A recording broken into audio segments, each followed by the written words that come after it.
Շնորհակալություն ազգային ժողովի մեծարգո նախագահ, հարգելի գործընկերներ, այսօր մայիսի 8-ն է եւ երկրապահի օրն է։ Ես ավանդույթի ես պետք է լինեի եռաբլուրում իմ ընկերների հետ, ովքեր դեռ ողջ են, իսկ մեր ընկերները, որոնք մահացած են, արդեն գտնվում են ներքևում եւ դարձել են պահապան հրեշտանես երկրի, մեր երկրի։ Եվ դրա համար չեմ գնացել, որպեսզի Տիկին Դատախազի զեկույցը լսեմ եւ լսեմ ինչ կա հոկտեմբերի 27-ի գործի հետ կապված։ Մարտի 1-ով հարց չեմ տվել։ Եվ Տիկին Վարդապետյան, եթե հիշում եք, անցյալ տարի եմ տվել այդ հարցը, նախանցյալ տարի եմ տվել, եւ ձեր այդ առաջին հանդիպման ժամանակ անձամբ ինձ հետաքրքրել էր ձեր մոտեցումները կարևորագույն երկու չբացահայտված գործերի՝ հոկտեմբերի 27, մարտի 1, եւ դուք ես չեմ սխալվի, եթե ասեմ, որ դուք ասիք, որ դա մեր երկրի պատվի գործն է։ Դա ճիշտ է։ Հոկտեմբերի 27-ը մի ոչռագործություն էր, որի չբացահայտումը մեզ ոչ մի լավ տեղ չի տանելու։ Հրանտ Մաթևոսյան, հոկտեմբերի 27-ը պետք է բացահայտվեր հոկտեմբերի 28-ին։ Եվ այդ որդը պետք է մեզ չհոշոտի ամեն օր, ամեն տարի։ Շատ խորը իմաստ կա, այո, 28-ին բացահայտված լիներ եւ վերջանար։ Մենք իրար մեջ պետք է ճշնամիներ էլ ման չգայինք։ Բայց այսօր այդ վիճակն է, մինչև հիմա բացահայտված չի։ Ես երբ որ մի դրվագ հնչեցրեցի եւ այսօրվա իմ բանը այդ մի դրվագն էր մինչեւ Եղոյանի ուրեմն հնչեցրած դատախազության տիրույթում գործող գործողությունների միջավայրի մասին շատ մտահոգիչ բան ասեց։ Ես ակնկալում էի, որ 27-ի հետ կապած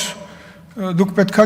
ոչ թե հիշատակեիք նախաքննության գաղտնիքները, ես շատ լավ գիտեմ դա ինչ բան է, իմ ամբողջ կյանքը այդ գաղտնիքների միջով անցել է, գիտակից, պաշտոնավարման ընթացքում։ Այստեղ բայց բաներ կան, որ նախաքննության գաղտնիքին չէր առաջվում։ Եվ վերջին հաշվով այս հարցը ես ձեզ պետք է տայի, այլ ոչ թե Աղվան Հովսեփյանին։ Ոնց եք պատկերացնում, եթե Աղվան Հովսեփյանը լիներ գլխավոր դատախազ եւ իրեն այսպիսի հարց հնչեցվի հոկտեմբերի 28-ի հետ կապված։ Ինչու՞։ Որտեղ այդ ժամանակ դատարանում Աղվան Հովսեփյանն էր հիմնական մեղադրողը դատախազական խմբով, ճիշտ է։ Ճիշտ է։ Եվ դրանից հետո, երբ որ 18 թվականը եղավ, գործող դատախազը Արթուր Պետրոսյանն էր, եւ մեր ակնկալիքները ինձանից էլի 27-ի, ինչպես Արթուր դատել, էլի չեղավ։ Հիմա երբ որ արդեն դուք եք նշանակվում, ես միշտ այն պատկերացումն եմ ունեցել, որ երկրի առողջացման արդարացման մեջ գլխավոր դատախազի ինստիտուտը ամենակարևոր ինստիտուտն է։ Նույնիսկ իմ հրապարակային ելույթներից մեկում հիշատակեցի Իտալիայի Ֆալկոնեի հանձնաժողովի նույնիսկ ֆիլմ կար շատ լավ, որտեղ այդ հանձնաժողովի արժե դրված էր խնդիր մաֆիայի ձեռքից երկիրը փրկելու եւ դատախազությունը պետք է աներ համապատասխան իր կառույցներով։ Ճիշտ է, այնտեղ մեծ մասին գնդակահարեցին, բայց դա չի խնդիրը։ Խնդիրը պետական խնդիր լուծելն էր։ Հիմա դատախազության հետ կապված 27-ի հետ կապված հիմնական կարևոր վկաների մեծ մասը մահացել են շատ տարօրինակ ձևով։ Մեկուսարանում էլեկտրիկը մահանում է էլեկտրահարվելով, քերին մահանում է իրան կախելով։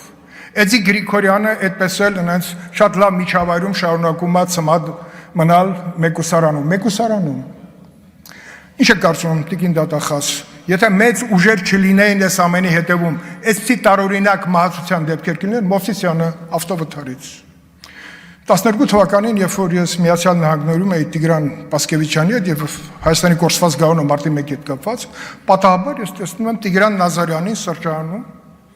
Պատկերացնում եք ին վիճակը։ Տիգրան Նազարյան կարևորագույն վկա, հմեք, Տիգրան Նաղդալյանը սպանվեց։ Լավ, այս հարցերը այնքան շատ պարարթողատալի բացահայտման համար, որ այստեղ նախաքննական գաղտնիքով ասել հիմա բան չանենք, որտեվ անջատված մասով քննություն է գնում։ Իսկ տեղյակ եք, որ նախաքննությունը իրականացնող մարմնում ուժեղ պրոֆեսիոնալ թիմ կար ձևավորված քննիչների, Եղոյանի հայրն էլ երջանկայի շտակ այդ խմբի մեջ էր։ Շատ կարևոր գործեր ա քննել Եղոյան։ Նաև Սամվել Հովհաննիսյան կար, որը նաև քննության ընթացքում դուրս էր եկել KGB-ի մեջ մասնակցության դրվագը բացահայտելուց։ Սամվել Հովհաննիսյանի նկատմամբ գլխավոր դատախազ Աղվան Գառնիկիչը քրեական գործ հարուցեց։ Սրանք ինֆորմացիաներ են։ Եվ ես ինձ համարում եմ նաև ինֆորմացիայի կրող, որ հիմա այստեղ պետք է հնչեցնեմ եւ անընդհատ պետք է առաջարկել եմ եւ այդ քննչական խմբի բոլոր անդամները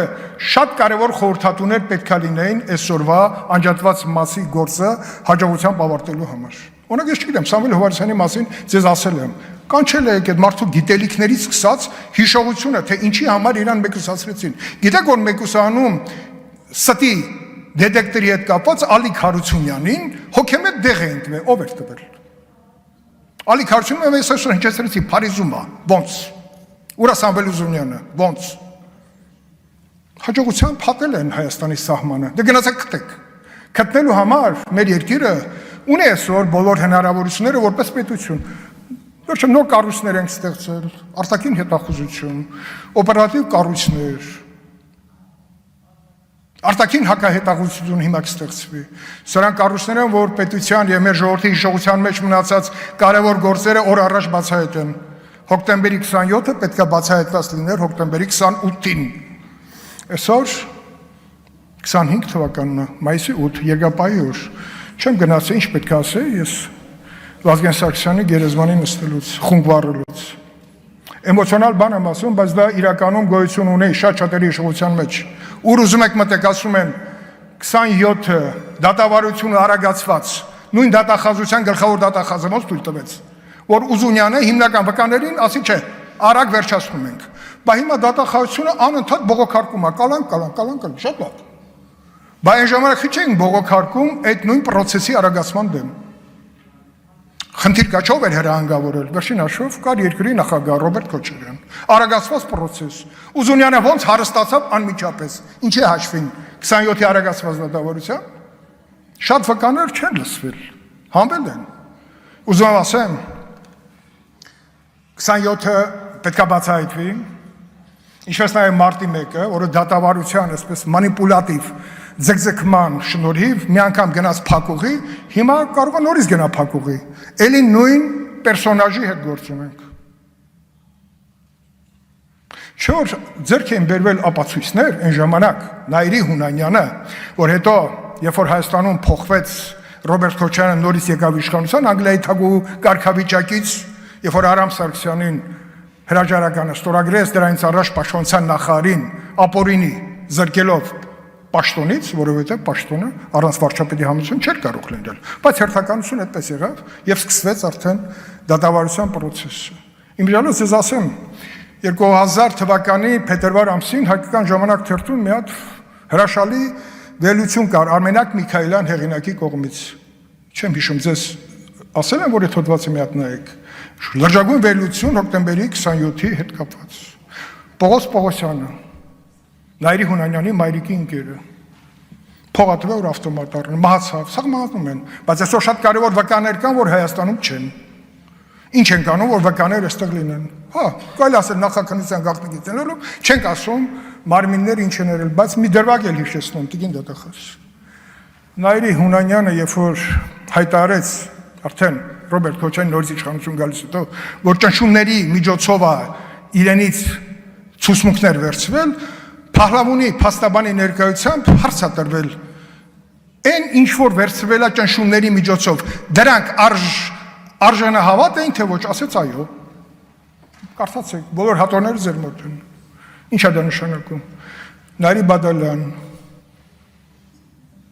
թերթերից մեկում հրապարակում գծված էր կամուֆլյաժ դրանից առաջ։ Սրանք դրվագներ են, որոնք ամբողջացնում են։ Չի կարող 27-ը օր առաջ բացահայտված չլինի։ Ես ասեմ, անձամբ ես այստեղ եմ եւ անընդհատ այս պայից սկսած, որտեղ այսօր ես բավարարած չեմ, դուք 5 րոպե շուտ վերջացրեցիք եւ որևէ բառ հոկտեմբերի 28-ի մասին չեք ասել։ Որևէ բառ։ Մեզ եք խնայում, չէ, չխնայեք, գոնե ինչ չխնայեք։ Գագիկ Մերկոնյանին չխնայեք, չգիտեմ ով կա։ Սերյան Օհանյանին չխնայեք, մի խնայեք, տվեք մեզ հեռանկարը օր առաջ 27-ի թեման փակվելու, բայց իրական բացահայտում է պետք մեզ, որտեղ վկաները դեռ կան, կարևոր վկաներ, իսկ մահացածների առկայությունը հնարավորություն է տալի գտնել ինչ ուժեր կարային լինեին սրա հետևում, դրանք շատ ազդեցիկ կարային լինեին, ափսոս Հրաչ Հարությունյանը մահացել է, որը նաև օպերատիվ ապահովումներ ապահովում 27-ի գործի։ Շատ առասվածային, մեկուսարան, հոգեմետ դեղ, Ալիկ Հարությունյան, կեղծիքի դետեկտորը չկարողացան օգտագործեն, հաջորդ օրն որոշեցին չեն օգտագործում։ Արտադրության նախարար Հարությունյան։ Ավարտեք։ Հա, շնորհակալ եմ։ Ես ուզում եմ ասեմ նաև մի դրվագ կապած դատախազության անընդհատ բողոքարկումների հետ կապված, ես բերել էի, որ այդ մասին խոսեի։ Պարոն Եղոյան, դուք շատ ճիշտ եք։ Ես կտամ մի դրվագ, որը քրեական ենթամշակույթի հետ ոչ մի կապ չունի, կոնկրետ գործի հետ կապ ունի, որտեղ դատախազությունը երկու անգամ բոլոր ացիաներում պարտվել է, եւ երրորդ անգամ նորից բողոք եք ներկայացրել, շարունակեք բողոքել, որի արդյունքում այդ կուկուռուզնիկ կոչվածը երբեք չի կառուցվելու։ Շնորհակալություն։ Շնորհակալություն, հաջորդիվ Թադևոս Ալեքսյան, համեցեք։